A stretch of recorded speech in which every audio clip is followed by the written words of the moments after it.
was telling Catherine before the service that I get nervous. She looked like she was kind of surprised because I've been doing this a long time. But when you get in front of a different crowd, you get nervous. She has no excuse, it's the same crowd. But for me, I have an excuse. Anyway, palanga po ikaw.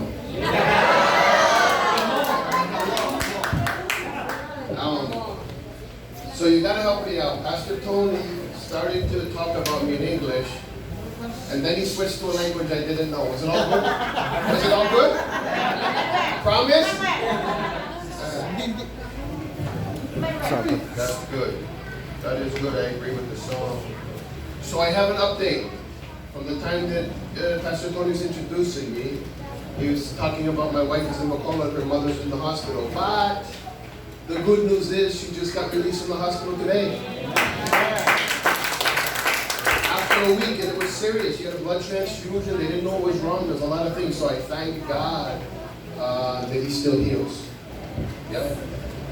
Well, they're sneaking up on me. Keep it soft. It's going to feel better. Oh, wow. This got really hot. A little bit less. Aaron, please. Wait. It's going to blow up. There we go. You can hear, right? Yeah. So, I have a topic. I didn't know I was going to preach until this morning. But I had a sensation, my mind and my heart, that if I came here, Pastor Tony was going to say, "You're preaching." So I prepared in my hotel room just in case. And actually, before I came to the Philippines this time, which I believe this is the fourth time to be with you here in Iloilo, there was a message that I thought to leave with you. Sometimes I feel like, because when your people get up here and talk, sometimes they do half in English and half in Ilonggo, and who knows what the other parts are. But so I think like maybe you don't understand the English. I don't. But then the music came on and it was all in English. So I said, okay, we can work together. Right. Let me read this verse starting from Genesis chapter 24. I'll read from verse 62 to 64. Now Isaac came from the way of Beer-lahai-roi, for he dwelt in the south. And Isaac went out to meditate in the field in the evening. And he lifted his eyes and looked, and there the camels were coming. Then Rebekah lifted her eyes, and when she saw Isaac, she dismounted from her camel. Isaac was out, so first I'm going to stop at, it says he was out in the field meditating. I don't know what, if you have an English Bible, that's a lot of times how it's translated. So for me, when I think of meditated, it's like some guy sitting on the floor with his legs crossed, with his fingers. But that's not what this means. I looked up this word in the original Hebrew, and it's like talking, muttering, even complaining, considering, pondering, being concerned about. And they had sent for a wife for him. So his future wife was coming down the road. It's no wonder he's in the field meditating or pondering or complaining. He's asking God, how can this work? I don't even know this woman. Is anyone with me? He's going to get a new wife. He doesn't know. Is she going to be ugly? That's how I would think. It'd be one of the first things I think. Is she going to be smart? Is she going to be stupid? Is she going to embarrass me? God, why do we do things this way?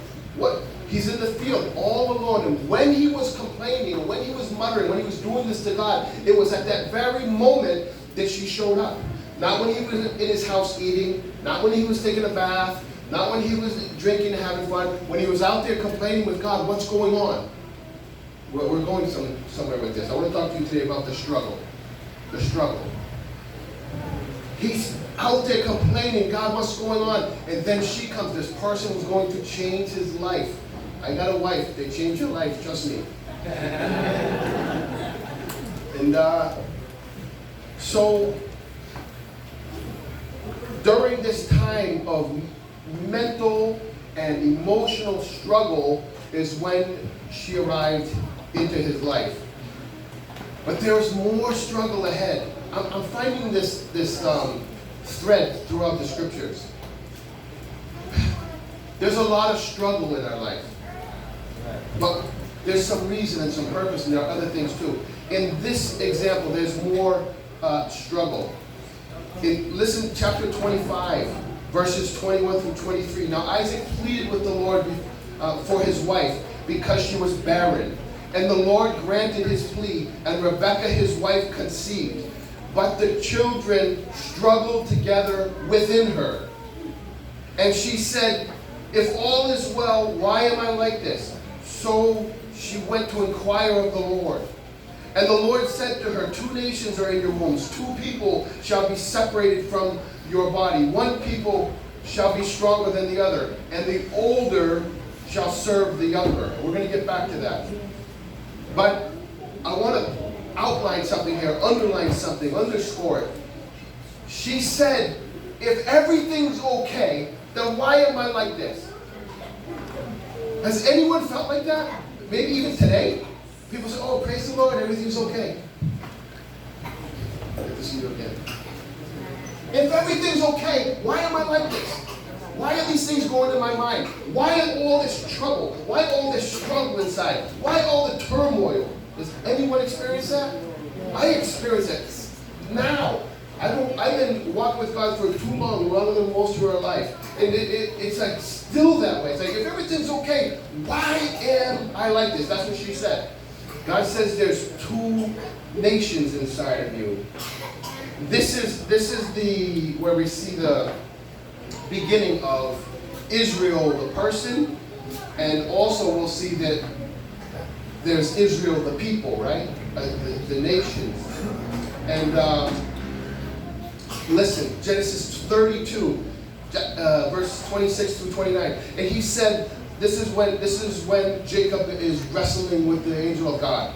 He said, the angel says, let me go for the day breaks. But he said, I'm not going to let you go unless you bless me. This is important. You need to have this kind of tenacity with God. So he said, what's your name? He said, Jacob. And he said, your name shall no longer be called Jacob, but Israel, for you have struggled with God and with men and prevailed. Then Jacob asked him, saying, tell me your name, I pray. And he said, why is it that you ask my name? And he blessed him there. And right here we get a definition that for a lot of years I was ignorant of. He says, because I know still we see the people of Israel. We know they're the chosen of God, right? They put the preservers of the word. They're in a special place in history, even to this day. We know that in Israel. But right here it gives us the definition. It says, because you've struggled with God and with men. And that's why I named you Israel. That's actually what Israel means, is to struggle. To struggle with God. And this is a relief to me. I come here, I want this to be a relief to you. It's not like, oh, just we can tell each other we're struggling. That's not going to make us feel better. But let me tell you something.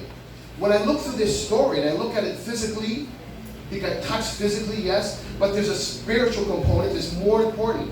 And it's not a question of whether you're perfect, if you do everything right, if you got all the right things. It's not a question of that at all. It's more a question of whether you have the intestinal fortitude and the faith to press on with God and to be in the struggle.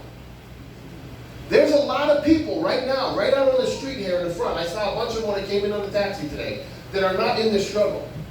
They don't care to prevail with God. They don't care about how they're, getting along with their fellow man. It's all about just self-pleasure. I walked around some miles last night in Iloilo. I had no one. I'm alone, so I was bored. No companion, so I just started walking, and then walking some more. And then I got done and I walked some more. And I saw a lot of things. And I can think particularly right now of one area that I walked through, a little bit darker. The lights weren't so bright over there. But there's a bunch of noise and music inside. And they were advertising some certain things and to try to draw someone like me inside. But I walked by. I didn't go in. You know why? Because I'm in a struggle. Is there temptation? Yeah. Especially when you're alone. Anyone all right to be real today? It's a struggle. struggle, that makes me the people of God. That makes me to be Israel. Don't think just because I saw a couple new faces in here today that recognize. That's fantastic. It's fantastic. But don't let anybody tell you you come into the kingdom of God and you're not going to have any more troubles. That's the worst thing that anybody can ever tell you. What really happens is you come into the kingdom of God, they should, when you're just brand new initiated, they should give you a t-shirt with a bullseye on it. Because now you're a target. Before, opposition doesn't care what you're doing. You're no problem. But now you're in a struggle. And then part of this struggle, because I saw this, people say, even the theologians and stuff, they say Israel means to struggle with God. But when I read this, it says to struggle with God and with men. And this tells me that there's a struggle with God of what to do and what not to do and how to do it right. Are you going to take care of this stuff? Are you going to feed my family? Are you going to get rid of the hostility, you know? We have that. But we also have a struggle with men. Are we going to let peer pressure decide what we do? Inside here, it's so easy. Homer says, hey, let's just welcome God in. And everybody's, woo. So we're like, woo. Let's just say, God's so good. Everybody's, God's so good. And we're like, He's so good. But when you go out there, they're not saying that. They're not saying anything like that. They're saying, God, what? You believe in that stuff? Some guy got swallowed by a fish? What? What? You really believe that? And now we're in a struggle with man. But there's another component here. It says he struggled with God and with men and prevailed. There's some kind of positive thing here that we got to do. We got to put into our spirit. We're not in this just to struggle. We're in it to prevail. Yeah. Wow. And for me, this story is like September 2019. This is not thousands of years ago. There's nothing that describes my experience better than the struggle with God and men. How about you?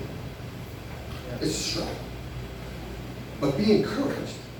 It means that you are the spiritual Israel. Because if you're not in the struggle, you're not Israel. But if you're in it, you are Israel. And I would like to ask you, like, do you struggle to hear God? Do you struggle to hear God?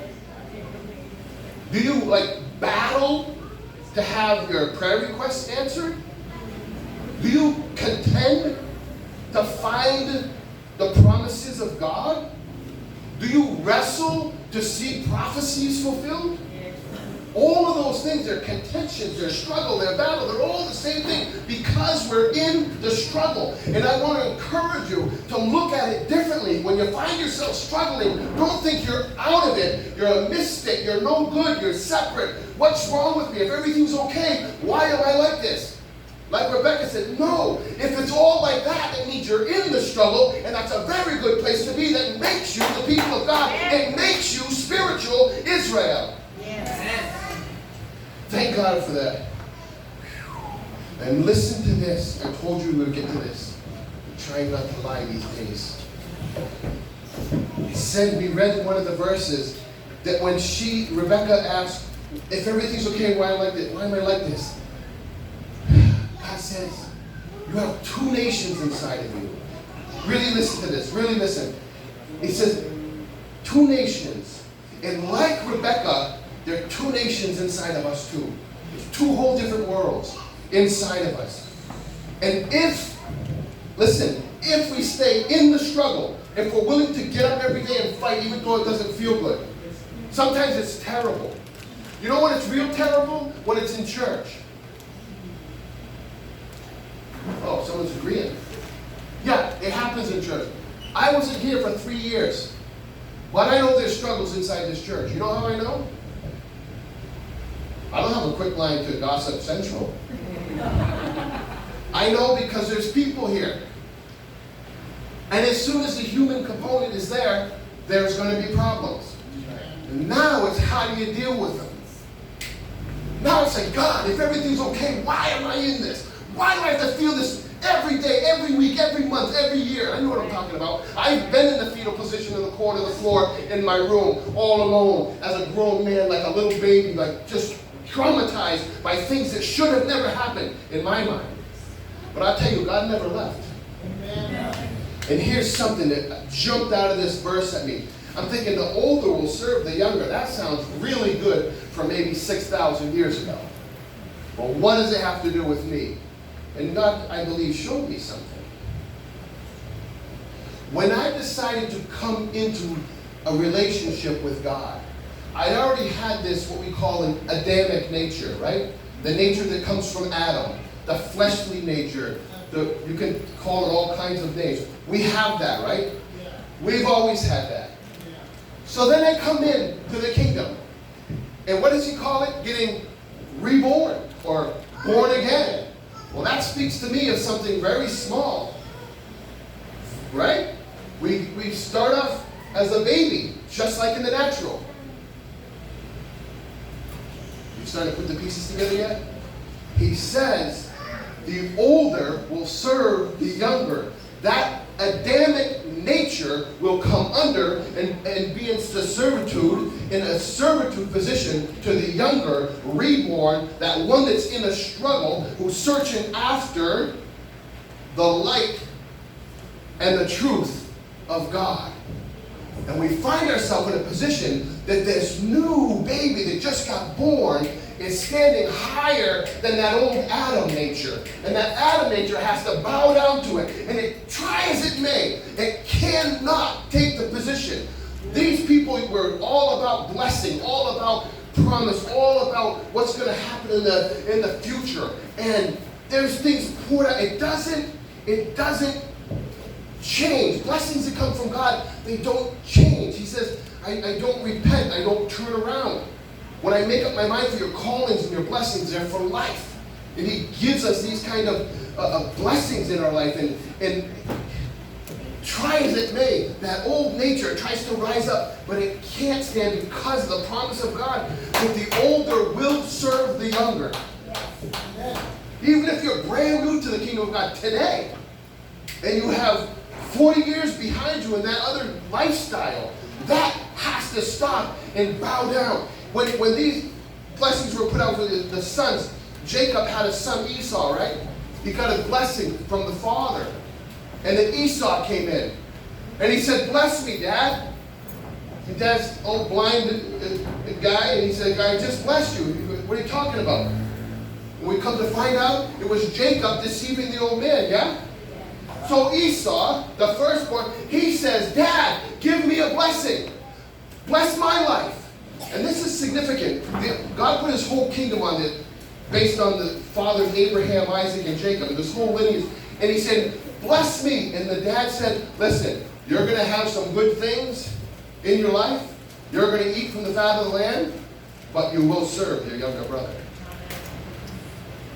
And that's the same way he talks to the Adam that's in you, and you need to learn to talk to the Adam that's in you. The same way. The same way. You've been here longer. You think you should have been on top, but guess what? We can't reverse the promise. It's going to be Jacob. Does that mean anything to you? Yes. You don't happen to have any water in here, do you? Nobody asking a lot for an old man. What the piece?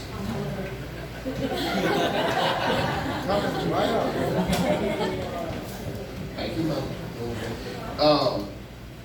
Yeah, I'm sorry. I'm just like that.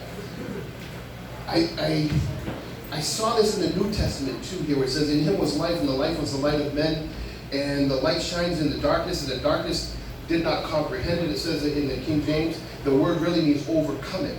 So the darkness, though it might have been there first, it might be the older brother, it doesn't overcome the light. It never will. And this is what we're in. you want me to quit now, Pastor Tony? Or you want me to go a couple minutes more? A couple more? I got a couple more. Jacob, in this thing, so we can see that the overall message is about being in the struggle and how important that is versus not being in the struggle. Who we are as a people of God or not being a people of God. You're going to be in struggle. Get used to it. If you give up on the struggle, you'll be just walked over and all the promises will go to someone else. But if you're in it, you're in it. And I look at the life of Jacob. You know the stories, I'm sure. Most of you read through these things and you know it. But one of the first things I look at his life, he tricked his brother. His name means deceiver and supplanter. That's who he was. And even the story we just said, when he went for the blessing, he says, Dad. And Dad says, wow, who are you? He says, I'm your son, Esau. He goes, wow, you don't sound like Esau. You sound like that little girly boy, Jacob. So, well, I am Esau. I really am. He asked me again. He said, no, I really am. He said, well, come over here. And he had put the sheepskins on and all that. Well, you feel hairy like Esau. You smell like him. I don't think that was a compliment, by the way. You smell like him, but you don't sound like him. Oh, I really am him. I really am, Dad. Now bless me. And he got the blessing. This is who he is.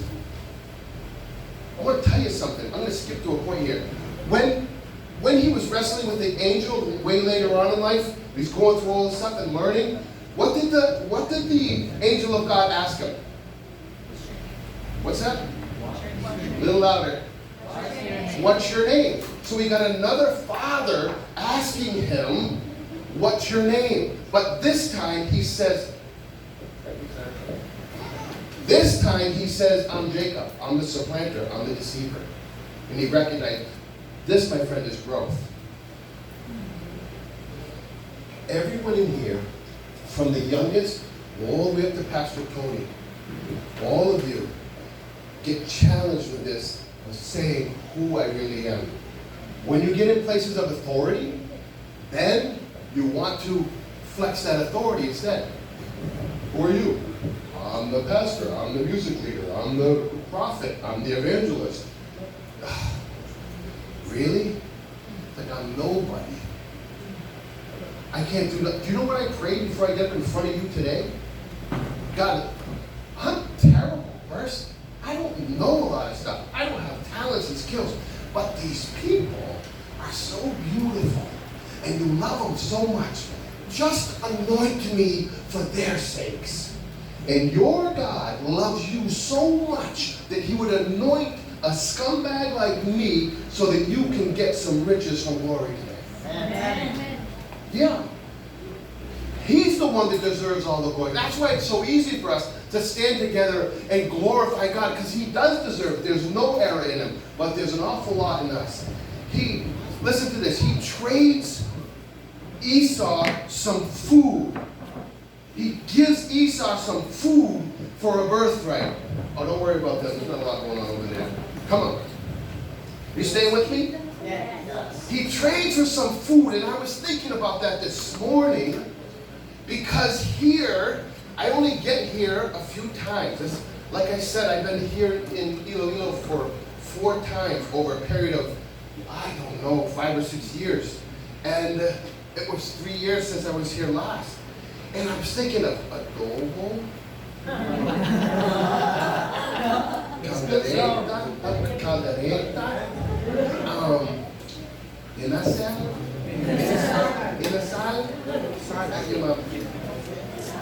lechon.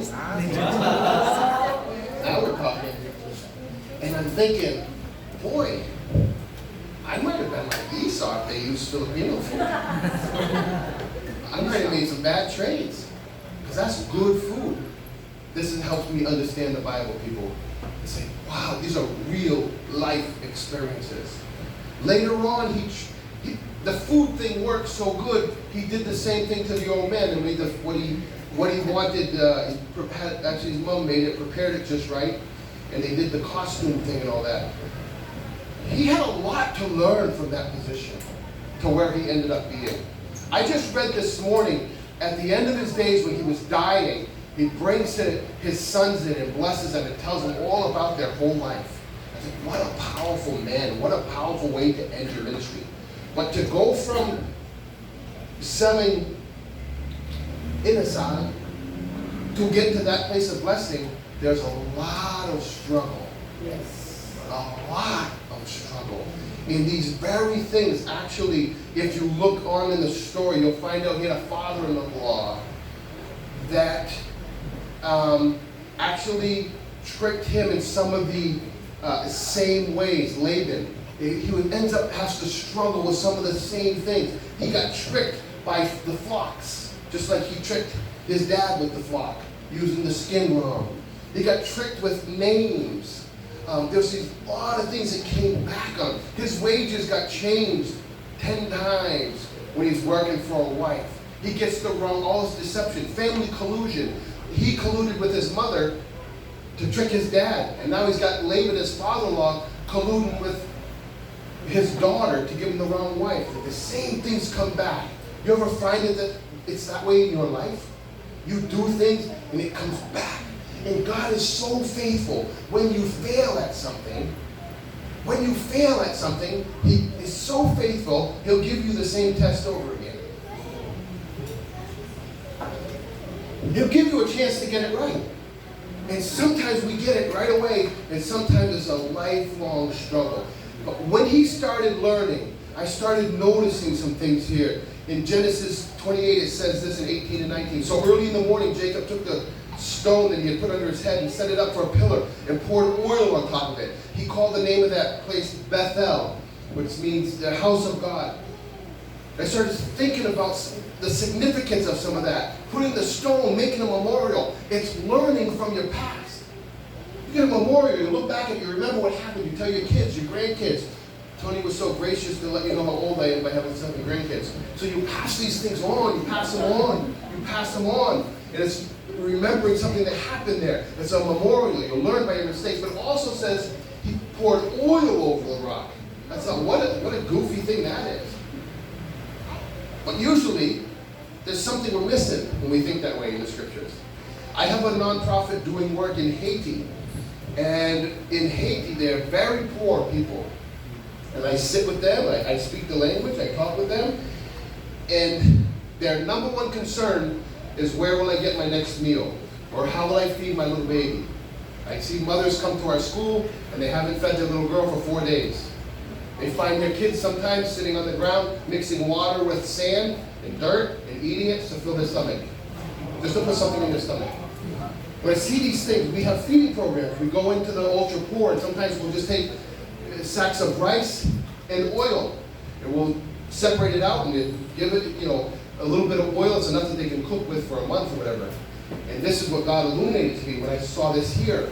Oil is very special when you're in that kind of environment. If I gave you that gift and you haven't eaten for a week and a half, and you've got 3 kids, and then I give you oil, you're probably not going to pour it on a rock. But this guy poured oil on the rock. It was something very, very valuable for life, because of an idea that we understand of sacrificing the present for the future. We have a tendency to sacrifice the future for some pleasure in the present. But that's not what the scripture is showing us to do. It's telling us to take something very valuable and pour it out on a rock as a memorial and sacrifice to God for the future hope that we have in eternity. That's the lesson he's showing us here. You can read over the story, and it's beautiful and eloquent and well written, but you got to get what he's really talking about. We have to be the ones that make the sacrifice now for the future. And this is why I give a lame excuse, whatever, but it's real and it's present. When I'm walking down the street last night and someone tries to, solicit my attention, go on some kind of excursion, I can think, wow, that might be real pleasurable right now. But what am I sacrificing in the future? So I have to dig deep, as much as it might be tempting or painful or anything. Any of you guys listening to me? Yeah, as much painful as it might seem to be, you got to reach in, take that oil, and pour it over the memorial. Pour that Bible, look unto God. Because we're going somewhere. Yeah. We're going somewhere. Yeah. And that thing in the moment is not where we're going at all. I have one more point I want to make here. Genesis 35, verses 16 through 19, if you're writing notes. Then they journeyed from Bethel. When they were still some distance from Ephrath, Rachel went into labor, and she had hard labor. And when her labor was at the hardest, the midwife said to her, "Don't fear, you have another son." And as her soul was departing, for she was dying, she called his name Benoni, but his father called him Benjamin. So Rachel died, and she was buried on the way to Ephrath, that is Bethlehem. I have been in the delivery room a few times. Some of you have been there? I know some of you women with kids, you've all been there. And you guys ever been there to watch that experience? Yeah? This is where I learned that Hebrew blessing. Thank you, Lord, creator of the universe, for not making me a woman. Yeah, it's a real blessing. It's a real blessing that they have. And now I understand it, because I look at that, I'm holding one hand, I'm holding a knee, I'm looking this way, I'm looking that way, thinking, oh my God, I could never do this. Never. And when I think of those things, I push it into this scripture here and see she's in hard labor. I was with a woman who was in labor for 36 hours, and I know a little bit about hard labor from an external view, thank God. But this is no external view. This is a mom wanting to have a baby, wanting to see the emotional stuff is there too, you know. She knows she's dying. She's not going to be able to spend time with this baby. She died in childbirth. Besides all the pain physical, there's pain emotional. There's spiritual things. What about this blessing that God was talking about? And she names this child Benoni, which means what? Son of my sorrow. Son of my sorrow. But right away, this dude Jacob, who is learning, he's been changing. He don't want to be the deceiver anymore. He doesn't want to be the supplanter. He says, no, it's Benjamin. And Benjamin is son of the right hand, power, future. He's not going to be named sorrow. He's going to be named power and future, the right hand.